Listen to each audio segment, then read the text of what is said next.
What's the best way to actually start a drop-off laundry service? And I don't know what the context of this is, but I know for a lot of people, if you currently have like an unattended laundromat, it's difficult to figure out how to actually get started because you need somebody there to accept laundry and stuff. So can you give maybe some strategy on how actually to get started, and maybe what are some of the first steps to actually get started in offering a drop-off laundry service? So I think one of the first steps that I would say is that they should be patient, because this is a different sort of a business. This is a completely different business profile to their existing unattended laundromat, how it would be. And what I have seen, and I have worked with hundreds and thousands of laundromats across the globe, they give up a bit sooner because they feel that it should work extremely well. It should go just live and everybody should be asking for it. And I run a small business too. I also want that even whenever I create something, everybody should know automatically.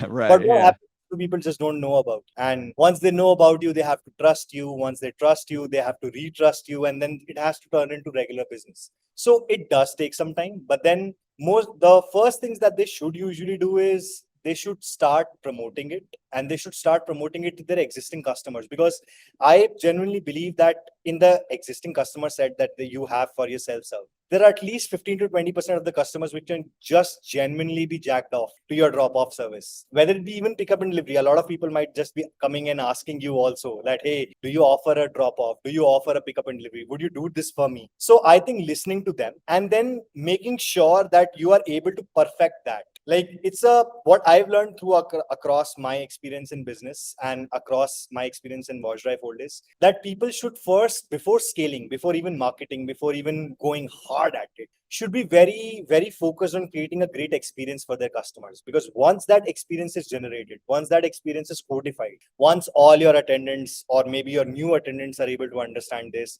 once your new customers or existing customers are able to understand this, you can ramp it up. You can scale this up to any extent. And that is when you should go hard. But and this is my vague, and I think this would apply to everyone. Once you start a drop off, do wait for 2 business quarters and give it full.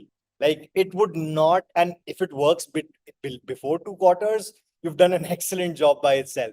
But you should give at least 2 quarters for it and your customers enough time so that you have an understanding of what's going on in your business and where you can probably make improvements.